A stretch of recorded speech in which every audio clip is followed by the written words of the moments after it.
Som na caixa, DJ. O Meia Hora tá na pista cheio de ritmo. No episódio de hoje nós vamos falar sobre música. Nos vocais, eu, William Clarindo e Gabriel Miguel. E hoje estamos muito bem acompanhados. Ladies and gentlemen, com vocês, Nicolas Salazar e Ed Marques. O Nicolas é músico, multi-instrumentista e toca percussão, flauta e saxofone. Ele é formado em música pela UEPG e é professor no Conservatório Maestro Paulino, aqui em Ponta Grossa. E também se apresentou em festivais por todo o Brasil e mundo afora. Também fez arranjos e parcerias com músicos em mais de 20 projetos. Já o Ed é doutor em Educação Musical pela Universidade Federal do Paraná. Ele atua como educador musical e assistente pedagógico em diferentes projetos voltados ao ensino musical. Aqui em Ponta Grossa, ele lidera uma equipe de 25 músicos no coro Cidade de Ponta Grossa. Se prepare, porque vem aí meia hora de muita música e informação. E hoje a gente vai falar sobre música. Então eu queria começar com uma pergunta sobre o processo de criação musical. Sabendo que vocês dois, o Nicolas é professor, você já foi professor, né, Andy? Como que é esse processo da aprendizagem da música e qual que é o sentimento de acompanhar as etapas de evolução musical de uma pessoa que vocês estão lecionando ou já lecionaram? Tenho desenvolvido o meu trabalho em dois contextos que são bem polarizados. Trabalho aqui em Ponta Grossa com coro, com pessoas que já têm uma formação musical, que já têm experiência. É um grupo que é bem diverso. Tem o pessoal que é da música erudita, tem o pessoal que toca na noite, tem o pessoal que atravessa pelo teatro. Então, ali já é uma pluralidade de possibilidades de criação musical. E eu também trabalho em projeto social. Então, lá no projeto social, a gente tem a ferramenta da música quase como uma finalidade de processo de educação, mas que na realidade é o ser humano, né? E aí, ali, eu começo a entrar em vários buracos da minha cabeça, né? Qual tipo de música, ou se eu estou respeitando também a diversidade musical daquele contexto, se eu consigo ouvir a sonoridade ou ter uma relação com a criança de segurança para ela trazer o que ela ouve e conseguir, a partir do que a gente tem ali como conteúdo musical, dialogar e também esbarrar na experiência dela. Então, que eu acho que o Balta pode falar um pouquinho, porque como ele também trabalha no individual, aí eu acho que já é outro rolê, porque é como a pessoa se organiza. E ali, como eu estou trabalhando com um grupo, é muito louco, porque é muito rico, porque cada um reage de uma forma.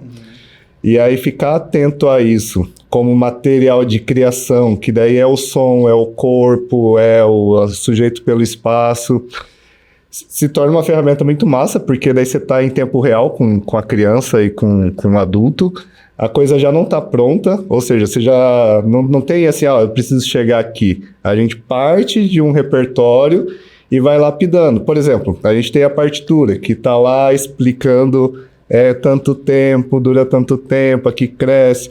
Meio que o compositor já deixa tudo fechado o que ele pensa. E o que eu acho massa da nossa possibilidade de fazer música é de fazer música junto, mas meio que desconfigurar aquilo, para trazer para a nossa realidade, trazer para as nossas inspirações mesmo, sonoras. Então, é sempre no dia a dia, eu tento não deixar as coisas rígidas, de tentar isso e fechou. Tento manter sempre uma abertura com a criançada e com os adultos para a gente poder criar em conjunto e acreditar no processo, não sabendo onde ele vai dar. Então, a música tem um potencial pedagógico gigantesco, né? Tem mais. E como que essa experiência coletiva, ela se compara à experiência de ter um aluno no conservatório, por exemplo, Nicolas?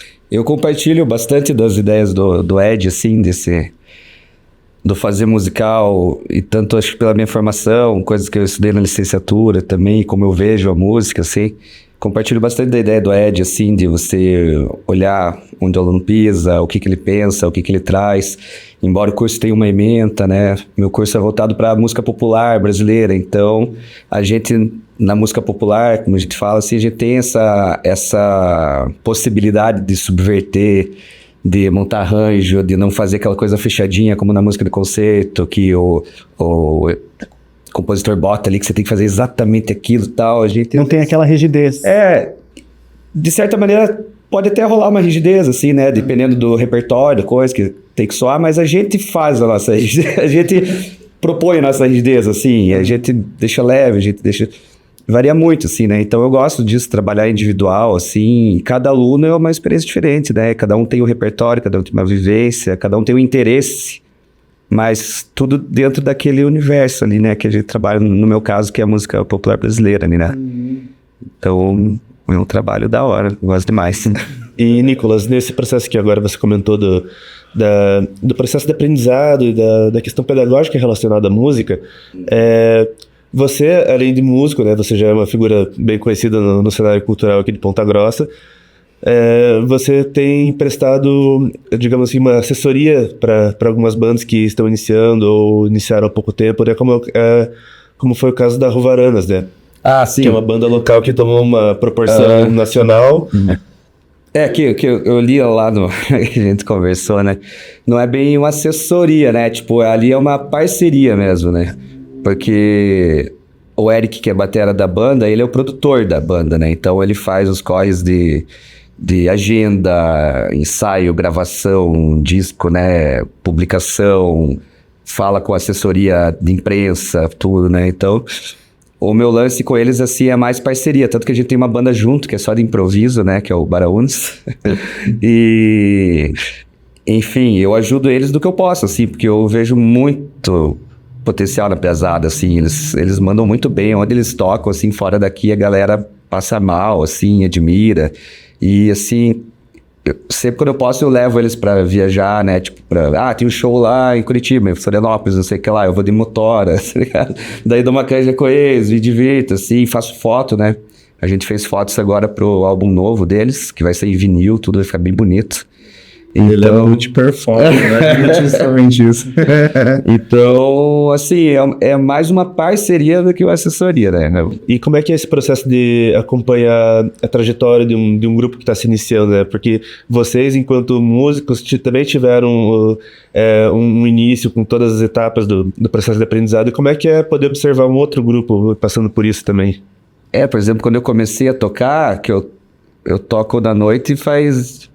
uns 20 anos, assim, né? Comecei dando canjinha, assim, e tocando pra valer, né? Faz muito tempo. E hoje, como eu vejo a música, o que eu escuto de música já mudou bastante, né? Então, eu vejo em outros músicos, ou até bandas que eu toco já há muito tempo, assim, amadurecimento e mudanças de ideia e... Eu acho que é um processo natural, assim, né? De uma coisa que você quer que vá pra frente, assim... Tipo, que você não larga de qualquer jeito. Se larga de qualquer jeito, você vai ficar igual muita gente, assim, há 20 anos, sempre tocando a mesma coisa, não criando, não subvertendo, não compondo. Então, eu gosto disso, de trabalhar em projetos, assim, que vamos experimentar fazer música instrumental, assim, com uma banda de 8 cabeças e vai dar boa, assim, né? É diferente de você ficar sempre naquela mesma coisa, assim. Tem esse rolê de você cair na técnica ou ficar na estrutura da produção musical, né? Que daí é aquilo de reproduzir, né? Cantar sempre o mesmo repertório e tal. E eu acho que essa pira do artista é esse lugar de não pensar nem, né, em respirar. Você tá num processo criativo, quer fazer coisa junto, quer revisitar os lugares que já foram feitos e é sempre um movimento, né? Porque a gente tá sempre caminhando. Que eu vejo por exemplo, o exemplo do Ruvaranas e da Mambaia, assim, que são bandas instrumentais, que, são bandas novas e com muitos projetos, assim, que estão rolando, estão acontecendo e tendo uma visibilidade bem legal, diferente de projetos, assim, às vezes bandas covers que sempre tocaram as mesmas coisas há 10, 15, 20 anos e não sai do lugar, porque não chama interesse, né? Então, o negócio da gente, papel como músico, até como educador, é fomentar isso e fazer com que os nossos alunos, a galera, assim, estimular a criação, né? Que é uma coisa que o currículo de algumas escolas de música, assim, não contemplam, que isso é uma crítica que eu tenho bastante, sim, que eu acho legal bater nessa tecla, que é uma educação musical mais prática, não prática no sentido tocar, mas prática no sentido criar, assim, e pensar e criticar, sabe? Porque é uma coisa imposta, assim, a teoria vem lá do céu, vem lá, né, e tal, e você tem que seguir aquele fluxo. Eu, por exemplo, quando eu fiz teoria, quando eu entrei no conservatório para usar flauta, eu tive que fazer 1 ano de teoria musical para depois fazer o instrumento, e eu só acho terrível. E é uma coisa assim, muito separação, né? Tipo, você fica lá num processo racional, depois você vai para uma mecânica, e não é o ser humano num total, né? Tipo, toca, ouve, porque a gente faz tudo ao mesmo tempo. Exatamente. Então, aí fica segmentando como se fosse um processo de desenvolvimento ali, né? Sei lá, com um potencial. Mas aí você poda outras coisas, a criatividade. Exatamente. Essa galera que, né, que você falou é uma galera que tá pesquisando, não tá ali, tipo, vou tocar. Pesquisa, vai no processo histórico, vai nos ritmos, isso, improvisa. Então, assim, é uma galera que tá pensando como um processo de criação geral, assim, pensa na estética, pensa em tudo. E aí sai do lugar do tocar nota. Exatamente. E tem um lance bonito que eu escutei esses dias do Eric, que é a batera da Mambaia e do Ruva. Ele começou no Ruva, ainda tá, né? E depois começou na Mambaia. E ele incorporou muito na bateria dele ritmos que ele conheceu na Mambaia do som do Ruvaranas. Então, se você escutar o disco novo do Ruvaranas, tem umas coisas, uma sonoridade diferente, uns toques diferentes que ele trouxe dessa bagagem. Então, isso é muito bonito, né? Muito legal. Pensar que isso está acontecendo, assim, né? E essa experimentação pode ser tentativa e erro mesmo, né? Sim, claro. Projetos musicais. Tem a sorte de estar fazendo música, não vai matar ninguém. Depende da medicina. Falando nessa experimentação, assim, que tem um pouco do desenvolvimento da música parece que é só você ficar ali batendo murro em ponta de faca, até acertar alguma coisa, até desenvolver aquilo que você quer. E Regi, você como regente do Coro Cidade, você já comentou que é uma pluralidade, é uma variedade muito grande de pessoas, de estilos.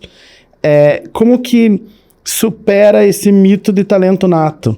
Até que ponto, sabe, todo mundo pode ser músico, todo mundo pode ser cantor, pode desenvolver esse talento? Eu não acredito que existe assim, uma obra divina, agora eu sou talentoso. Eu acredito na experiência das pessoas, na diversidade, quanto mais experiência as pessoas puderem ter, mais vai ser a maletinha dela de processo criativo. Porque a criatividade, ela parte do que a gente vive enquanto ser humano. Então, a gente experiencia na realidade, a gente experiencia na imaginação.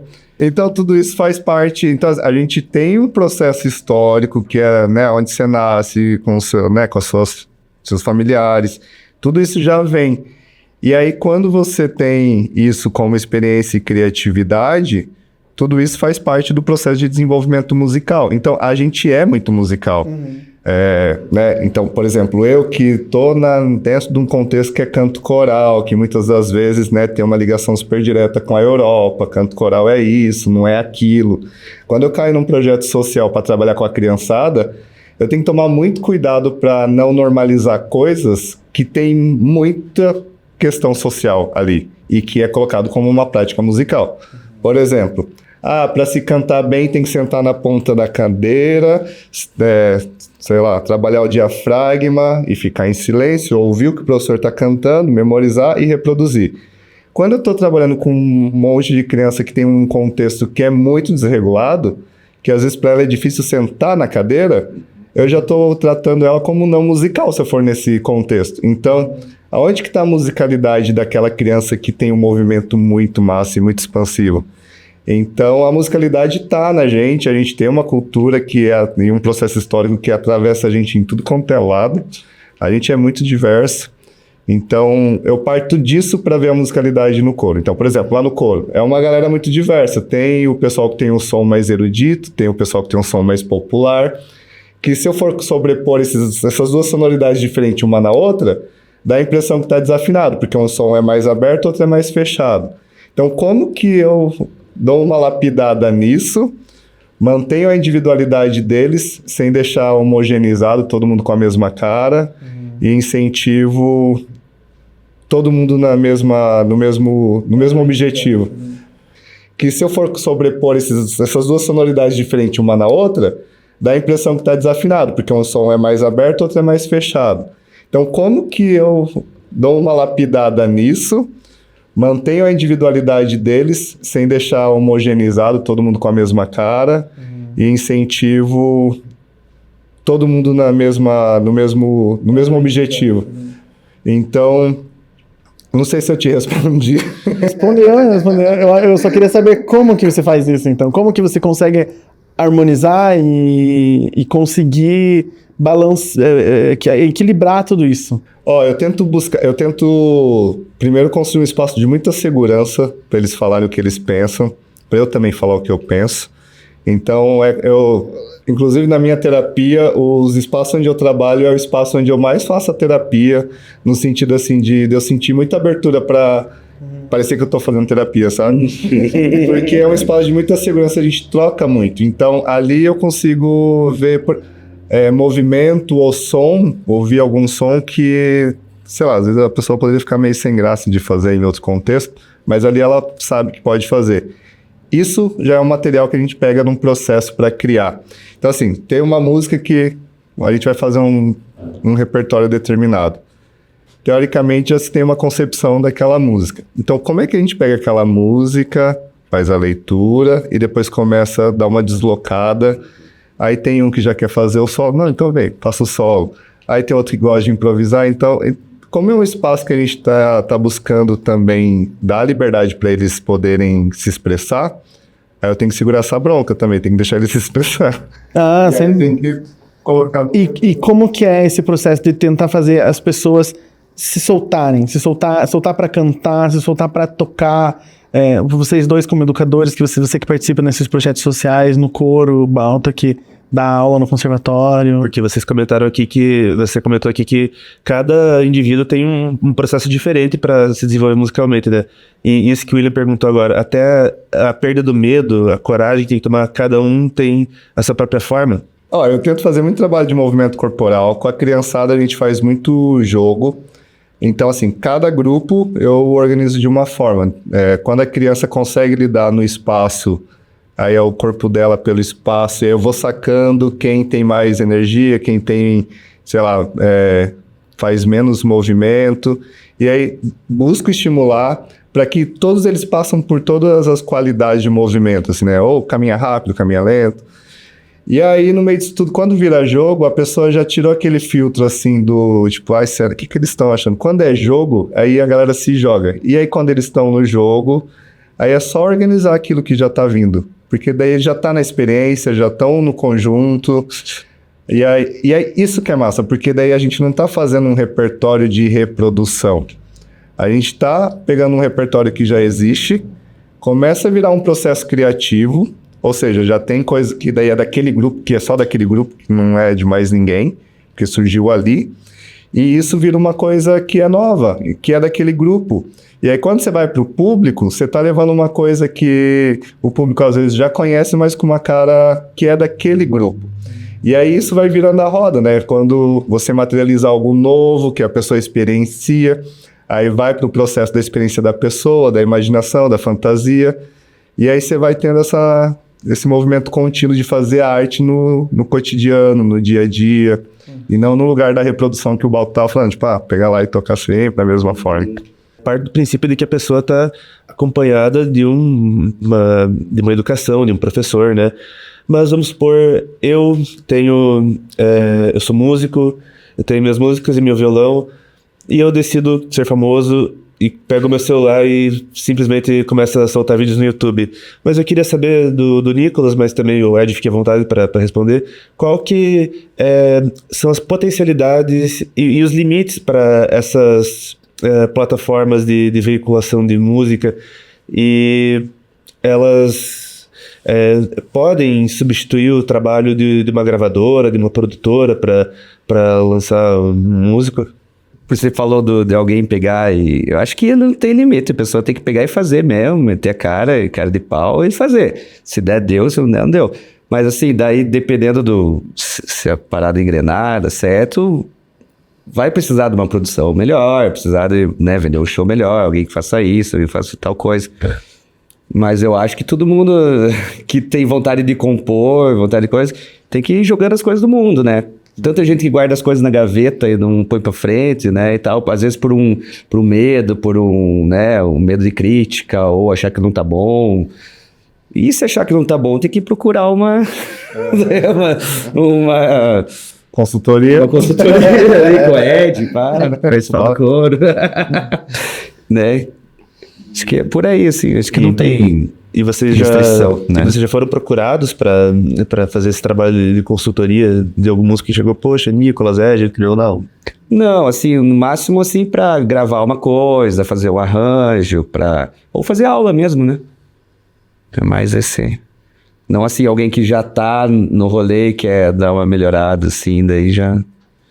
E pra melhorar, a melhor forma, acho que é buscar referência, É, né? sim. Eu tô quase o tempo inteiro escutando música. Eu entro no carro, tô tocando música, eu venho pro trabalho, eu tô escutando música.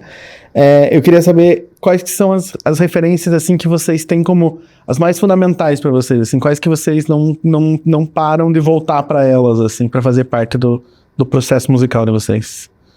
Tanto como professor, como músico. Acho que pra mim, eu comecei por causa dos meus primos, assim, né? Quando eu era mais novo, escutar os rock clássicos, assim. Mas o que foi abrindo minha cabeça mesmo foi o samba, o choro, assim. Uhum. Quando eu comecei a tocar choro, entender a dinâmica do choro, da roda, do improviso, da brincadeira, né? Do pandeiro. Comecei a tocar pandeiro junto com a flauta. Isso pra mim é uma coisa que acho que eu nunca vou largar, assim. Por mais que eu toque outros estilos hoje, eu sempre vou estar volta e meia tocando samba, tocando choro, assim. Porque a música brasileira é maravilhosa, riquíssima, né? Então tem tudo legal ali que você pode, né? Uma roda, você tem improviso, você tem socialização, é muita coisa. Então, pra mim, é uma coisa fundamental, assim, sempre tem que estar rolando um sambinha. E você, Ed?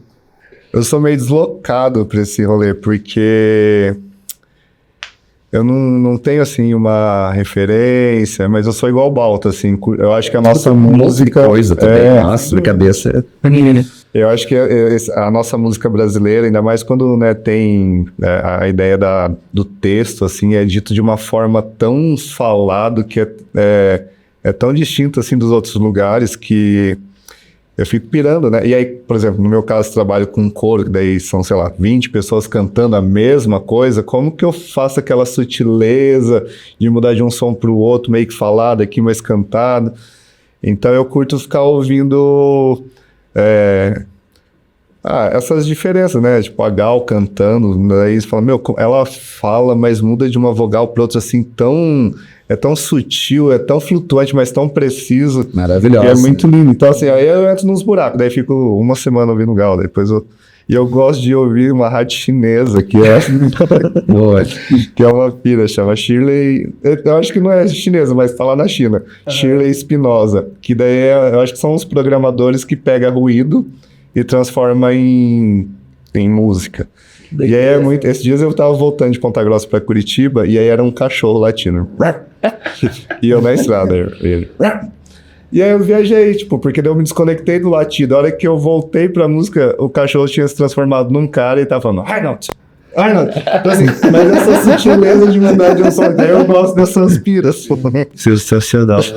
E essas... A gente tava falando sobre as plataformas digitais antes. E você estava falando agora dessa rádio chinesa. É muito engraçado que parece que assim, a internet existe faz tanto tempo e a gente tem acesso cada vez mais a coisas muito diferentes.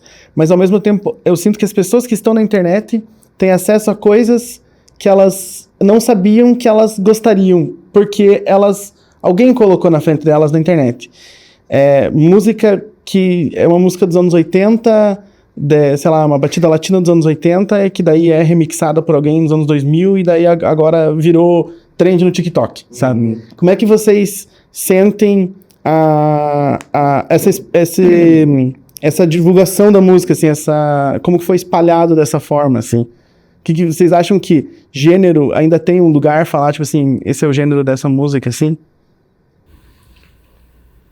É que eu acho que não dá pra botar tudo num pacote, né? Uhum. Tem gente que faz música assim com propósito e sabe que nunca vai chegar no lance daquele. Por exemplo, uma banda que tocou aqui esses dias, um amigo foi ver e falou, pô, é uma banda de TikTok, os caras estavam ali cantando uma música e de repente começaram a fazer uma competição de dancinha, não sei o que lá e tal.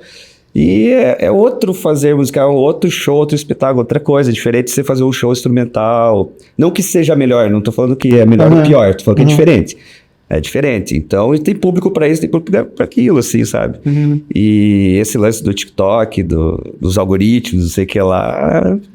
Mas essa questão de não poder mensurar uma coisa ser melhor ou pior do que a outra, até se tornou piada o uso do termo eclético quando a gente vai falar de música, porque eclético virou sinônimo de uma pessoa indecisa. Sim. Ou isenta.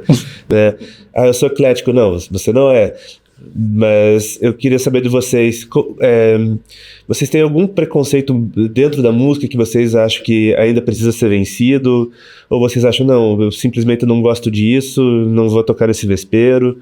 Como que vocês lidam com esse lado da música que vocês não são muito chegados? Eu tenho um preconceito e um ranço. Eu tenho um preconceito contra o agronejo. Acho terrível, acho terrível. É toda aquele coisa que rola por trás, toda a grana, todo o mercado, sabe? Isso eu não gosto. Enfim, até nem pela estética musical, assim, mas pelo contexto todo. E o que era o ranço? O ranço que eu tenho um pouco dessa ideia que o pessoal ainda tem da superioridade da música de concerto, que não existe, sabe? Então essa ideia de que a música de concerto é a música pura, que é a música, o ápice... É uma música boa. É uma música boa, né? Não tem essa coisa, assim, a gente tem que pensar diferente hoje, sabe? Isso me irrita um pouco e é uma coisa que eu quero discutir muito em trabalho, que é o lance do currículo que a gente tem nas escolas de música, assim. No próprio conservatório, né? Que é um lance muito voltado para isso, assim. Isso que a gente falou é um pensamento eurocêntrico total, assim. Tipo, exclui sons que enriqueceram a música brasileira, como a música de vários países da África, né? Dos ritmos latinos e coisas aqui, sabe? Então a gente entra numa bolha, assim, e eles acham que aquela bolha é o superior a tudo, sabe? Então isso é o ranço que eu tenho, que acho que a gente tem que lutar contra isso, assim, nós como educadores musicais, assim, temos que ter isso em mente, sabe? Eu tô super com Balta, que eu acho que aí vem o que na música vem um monte de coisa carregada, que é relação social e que a gente encara como, né, adquirir cultura. Daí, sei lá, entrou o maestro da orquestra, um levanta e bate pau, sabe?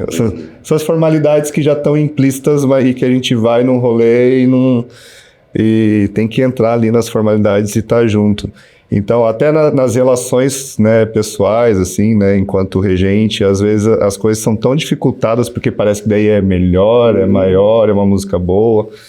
Então, esse ranço também... eu acho assim que compartilha, né? E quando eu falo isso, não quero excluir essa música, eu só quero que ela seja pensada de maneira diferente, né? Eu toquei isso há muito tempo, assim, sabe? E quero que as pessoas tenham contato também, mas que olhem de uma maneira diferente, não com aquilo como música superior dos brancos lá, sabe? É isso. Nessa toada ainda de gêneros,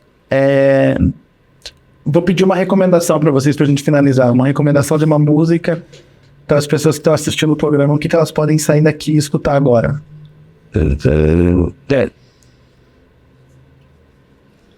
Vai. Olha, eu tenho ouvido muito a Gal Costa, eu tenho tentado dar uma freada na minha vida, daí eu tô andando de bicicleta, daí eu coloco fone e fico ouvindo.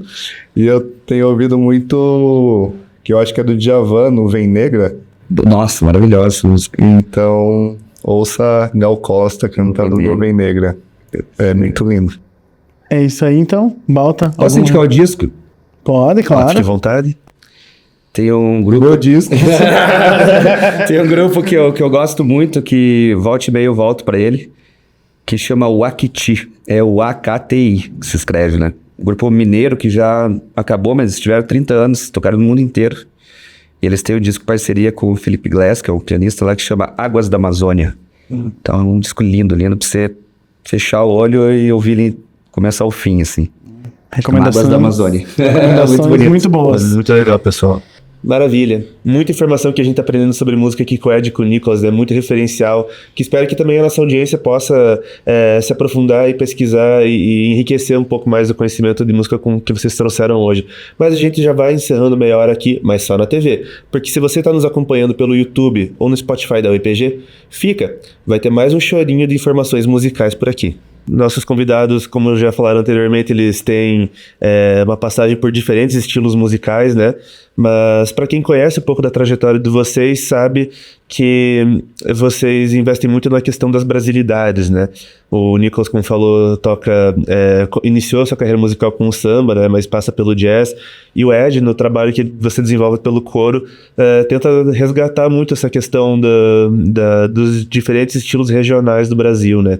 Como que é para vocês, como músicos e como pedagogos no ambiente musical, tratar esses diferentes estilos e o resgate de algumas questões culturais por meio da música? Eu acho maravilhoso, porque quando a gente... Eu sempre fui da opinião de ficar botando coisa nova pra galera, botando som diferente. Vai fazer um show? Toca aquela, ninguém conhece? Não dá nada, vai conhecer agora, né? Então esse é o papel. E eu acho da hora quando a gente toca sons diferentes ou até regionais, assim, e que não estão na mídia que a gente pesquisou, que a gente fez um arranjo ou fez uma versão diferente. Quando você vê a galera tá dançando, tá cantando, daí no show seguinte tá pedindo ou tá perguntando, pô, que música que é essa? De quem que é? De vocês? É de alguém e tal?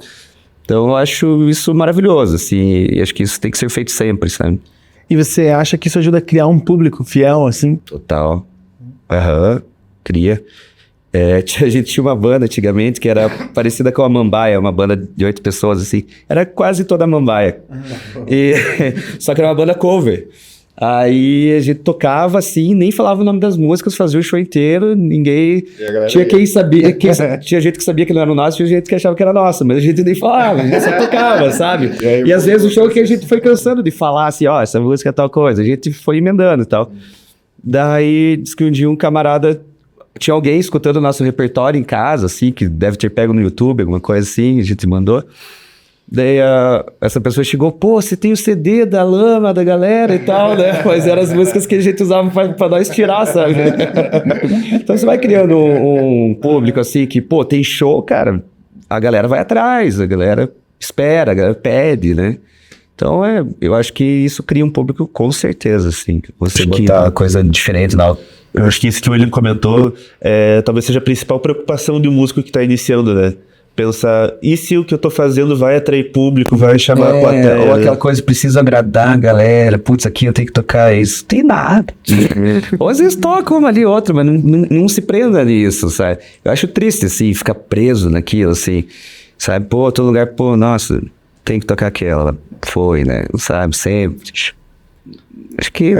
Eu acho que a nossa pira cultural é muito espontânea, assim, a gente é muito nas relações mesmo, né? A gente tem a espontaneidade, a nossa música tem muito movimento, tá sempre ligado a alguma festa, tá sempre ligado a alguma interação.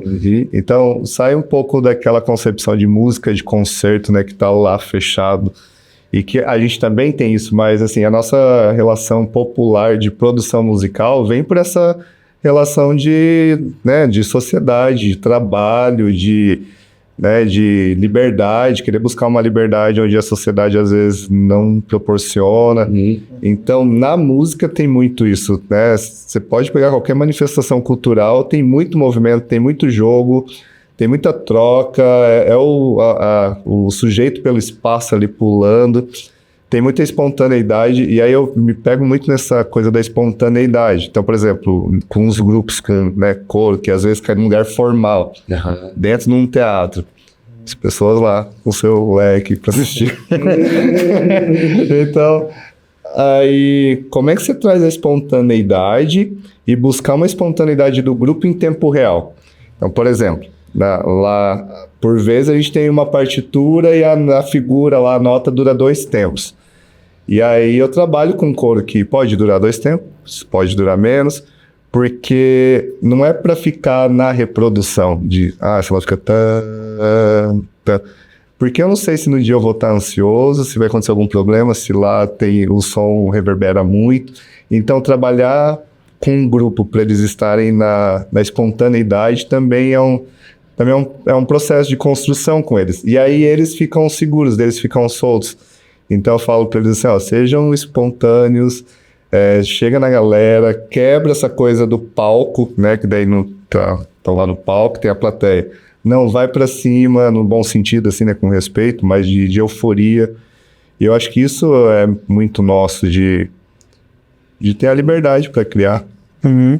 Então realmente não tem como desassociar, né, a música de um momento, de um lugar, né? E nessa onda ainda eu queria fazer uma provocação, assim. Vocês acham que Ponta Grossa é uma cidade que é receptiva para novos sons, novas ideias, assim? Ou vocês, né, estão nascendo aqui faz um tempo? Eu acho que sim. Pela minha experiência, eu acho que pelo lado do Edito, porque o coro, desde que ele entrou ali, mudou muito, assim, e mudou pra melhor. Então, você vê que a galera adora ver a apresentação do coro, a galera gosta de escutar sons diferentes, assim, porque todo mundo aqui, que se for perguntar, ninguém quer ir no mesmo, e, sabe, curte ir num lugar toda semana, assim, e sempre aquela mesma coisa.